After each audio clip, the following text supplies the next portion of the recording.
आज की वीडियो में बात करेंगे वर्गमूल और घनमूल की। ठीक है, वर्गमूल आपको नहीं आता है कैसे निकालते हैं या फिर घनमूल निकालना नहीं आता है, तो आज की वीडियो में ये क्लियर हो जाएगा।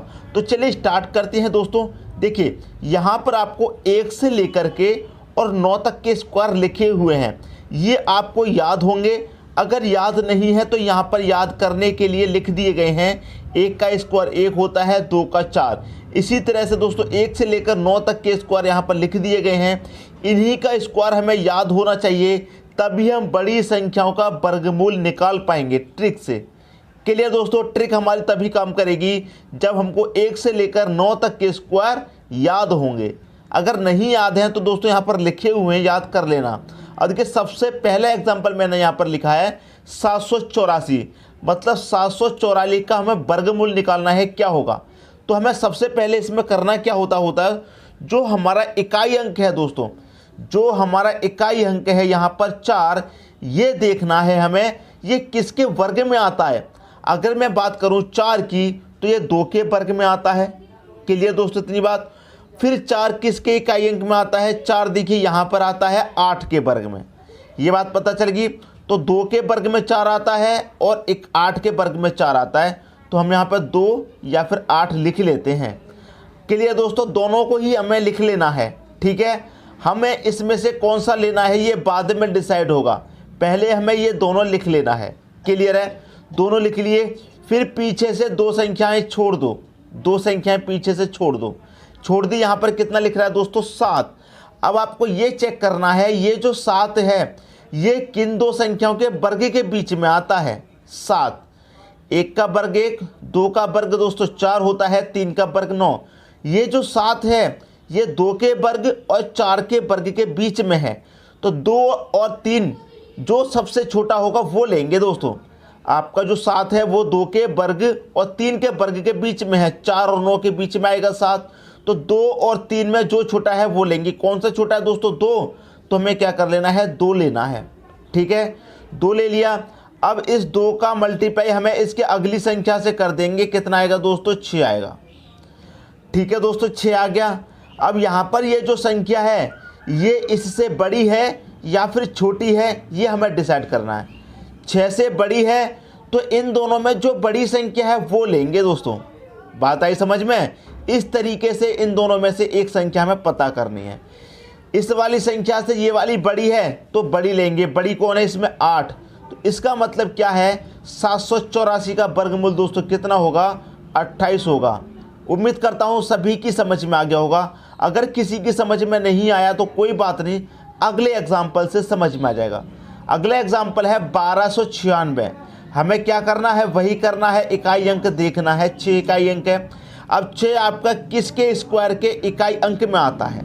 6 की अगर मैं बात करूं तो 4 के स्क्वायर में आता है। किसके में आता है दोस्तों, एक तो 4 के में आता है, दूसरा किसके में आता है दोस्तों, दूसरा 6 के स्क्वायर में आता है। तो हम 4 लेंगे या फिर 6 लेंगे।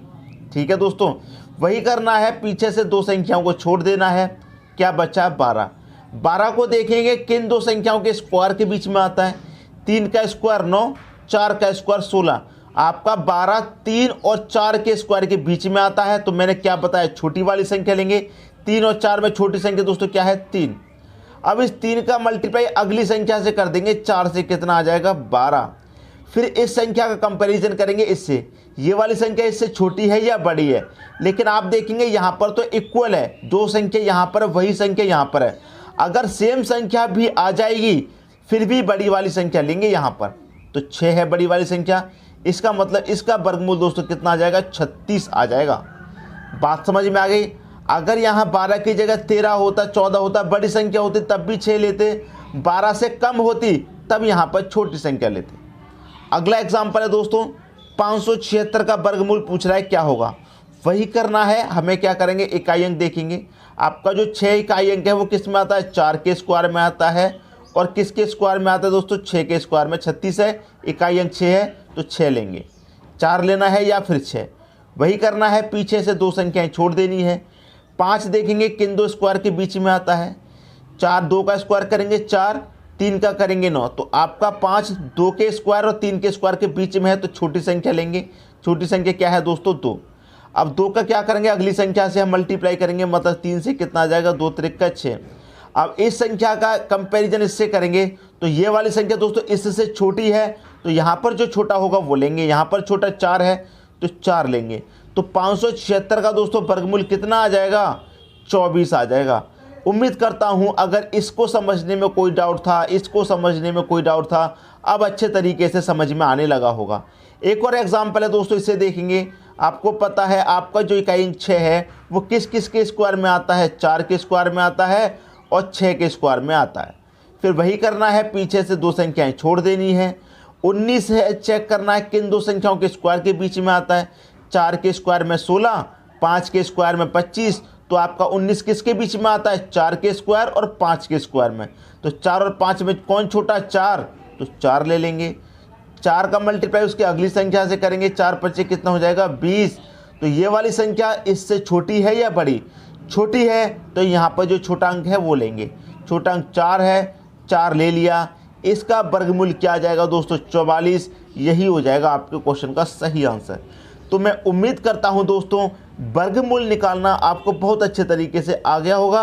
अब देखेंगे घनमूल। घनमूल के लिए भी दोस्तों बहुत ही बेहतरीन ट्रिक लेकर के आया हूं, उसे भी देख लीजिए। क्लियर है दोस्तों। अब देखेंगे घनमूल। अब देखेंगे दोस्तों घनमूल, ठीक है। यहाँ पर कुछ एग्जाम्पल मैंने ले रखे हैं, लेकिन मैं आपको एक बात बता दूं, घनमूल निकालने के लिए आपको 1 से लेकर 9 तक के घन स्क्वायर याद होने चाहिए, तभी आप निकाल पाएंगे। जिस तरह से मैंने यहाँ पर 1 से लेकर 9 तक स्क्वायर लिख दिए थे, उसी तरीक़ा से लेकर 1 से लेकर 9 तक के क्यूब यहाँ पर लिखे हुए हैं घन, ठीक है। 1 का क्यूब 1 होता है, 2 का 8, 3 का 27। इसी तरह से 1 से लेकर 9 तक लिखे हुए हैं। अगर ये आपको याद नहीं है तो आप यहाँ से याद कर सकते हैं। इसी की मदद से हम क्या करेंगे, बड़ी बड़ी संख्याओं का घनमूल निकालेंगे, ठीक है दोस्तों। तरीका सेम है। यहाँ पर पहला एग्जाम्पल है कि 6859 का हमें क्या निकालना है, घनमूल निकालना है। तो जो इकाई अंक है वो देखेंगे हम। अब इकाई अंक 9 किस संख्या के घन में आता है, आप देखेंगे 9 के घन में इकाई अंक 9 आता है। इसमें दोस्तों एक बात अच्छी है कि आप किसी भी संख्या को देख लीजिए, सभी का इकाई अंक अलग अलग है, सभी का इकाई अंक। जब हमने स्क्वायर वाला देखा था तो उसमें कुछ संख्याएं 2 बार आ रही थी इकाई अंक में, लेकिन यहाँ पर 1 से लेकर 9 तक का जब क्यू करेंगे तो सभी का इकाई अंक अलग है, किसी का भी सेम नहीं है। तो आप यहाँ पर 9 देखेंगे तो 9 यहाँ पर आ रहा है 9 के क्यूब में, और किसी भी संख्या के में नहीं आ रहा है इकाई अंक, तो हम क्या लेंगे, 9 ले लिया हमने, ठीक है दोस्तों। ये वाला 9 लेते हैं, 9 ले लिया। स्क्वायर वाले में क्या करते थे, पीछे से 2 संख्या छोड़ते थे, यहाँ पर छोड़ेंगे 3। घनमूल वाले में 3, जब पावर 2 वाला सॉल्व कर रहे थे तो 2 संख्या छोड़ रहे थे, पावर 3 वाला सॉल्व कर रहे थे तो 3 संख्या छोड़ देंगे पीछे से। क्लियर है। अब देखिए 6 हमें चेक करना है ये किन 2 संख्याओं के घन के बीच में आता है, क्यूब के बीच में आता है। तो 1 का क्यूब करेंगे 1 ही रहेगा, 2 का करेंगे तो 8। इसका मतलब 6 किन 2 के बीच में है, 1 और 8 के बीच में है। 1 और 2 में कौन सा छोटा है, 1 छोटा है तो 1 ले लेंगे। बात क्लियर है। यहाँ पर कितना आया था, 9, ये 9 ले लेंगे। बस आ गया दोस्तों आपके क्वेश्चन का सही आंसर। क्लियर हुई दोस्तों बात। उम्मीद करता हूँ सभी को अच्छे तरीके से समझ में आ गया होगा। घनमूल निकालना और भी आसान है वर्गमूल से। यहाँ पर देखिए अगला एग्जाम्पल क्या कह रहा है, यहाँ पर क्या कह रहा है, इकाई अंक दोस्तों क्या है, 6 देखेंगे किसके आता है, 6 देखेंगे यहाँ पर इकाई अंक 6 है, तो इसका मतलब 6 के क्यूब में आता है, तो हम 6 ले लेंगे। 6 ले लिया। पीछे से दोस्तों 3 संख्याएं छोड़ दो, क्योंकि हम घनमूल निकालना है। अगर वर्गमूल निकाल लेते 2 संख्या छोड़ते, घनमूल निकालना है 3 संख्या छोड़ देंगे। क्या बचा, 17। 17 को देखना है किन 2 संख्याओं के क्यू के बीच में आता है। 2 का क्यू 8, 3 का 27। तो 17 आपका 2 के क्यू और 3 के क्यू के बीच में आता है। तो 2 और 3 में छोटा कौन, 2, तो 2 लिखेंगे। यहाँ पर कितना आया था आपका, 6 लिख दीजिए। बस आ गया दोस्तों आपके क्वेश्चन का सही आंसर। क्लियर है। अगला एग्जाम्पल है, इससे और अच्छे तरीके से दोस्तों समझ में आ जाएगा। इकाई अंक दोस्तों कितना है आपका, 8 है, ठीक है। 8 किसके स्क्वायर में क्यूब में आता है दोस्तों, यहाँ पर चेक करेंगे कि 2 के क्यूब में आपका 8 आता है। किसके में आता है, 2 के क्यूब में 8 आता है, तो आप यहाँ पर 2 लिखेंगे। जिसके क्यूब में आता है वो संख्या लिखते हैं। जैसे आपने यहाँ पहले में 9 किया था, 9 आ रहा है, लेकिन 9 के क्यूब में आ रहा है, तो हमने ये वाला 9 लिखा था। आप ये वाला 9 मत समझ लेना, ठीक है दोस्तों। जिस तरह से यहाँ पर 6 आ रहा था, तो 6 दोस्तों 216 में आ रहा है, लेकिन 216 में 6 का क्यूब है तो हमने ये वाला 6 लिया था। इसलिए यहाँ पर 8 आ रहा दोस्तों इकाई अंक में, तो 2 के क्यूब में आ रहा है, इसलिए हम 2 लेंगे, 2 ले लिया। वही तरीका पीछे से 3 संख्याएं छोड़ दो। 74 को देखेंगे किन दो संख्याओं के क्यूब के बीच में है। 4 का क्यूब करेंगे 64, 5 का करेंगे 125। तो आपका जो 74 है वो 4 का क्यूब और 5 के क्यूब के बीच में है, तो 4 और 5 में जो छोटा वो लेंगे। 4 छोटा है तो 4 लेंगे और ये वाला 2 ले लेंगे। बस आ गया दोस्तों आपके क्वेश्चन का सही आंसर 42। अगला एग्जाम्पल देखेंगे, क्या है इकाई अंक दोस्तों 4। 4 देखेंगे 64 में 4 है इकाई अंक, किसके क्यूब में आ रहा है, 4 के क्यूब में आ रहा है, तो आप यहाँ पर दोस्तों 4 ले लेंगे। वही तरीका पीछे से 3 संख्याएं छोड़ दो। 157 को देखेंगे किन दो संख्याओं के क्यूब के बीच में है। 5 का क्यूब करेंगे 125, 6 का करेंगे 216। तो 157 आपका 5 के क्यूब और 6 के क्यूब के बीच में है, तो 5 और 6 में छोटा कौन, 5, 5 ले लेंगे और ये वाला 4 जोड़ दीजिए। आ गया दोस्तों आपके क्वेश्चन का सही आंसर। तो मैं उम्मीद करता हूँ घनमूल और वर्गमूल निकालने की ये ट्रिक आपको बहुत पसंद आई होगी। दोस्तों यदि वीडियो पसंद आया तो लाइक करें और दोस्तों में भी शेयर करें। यदि आपने हमारे चैनल को अभी तक सब्सक्राइब नहीं किया है तो कर लीजिए और बेल आइकन का बटन भी दबा दीजिए दोस्तों। धन्यवाद।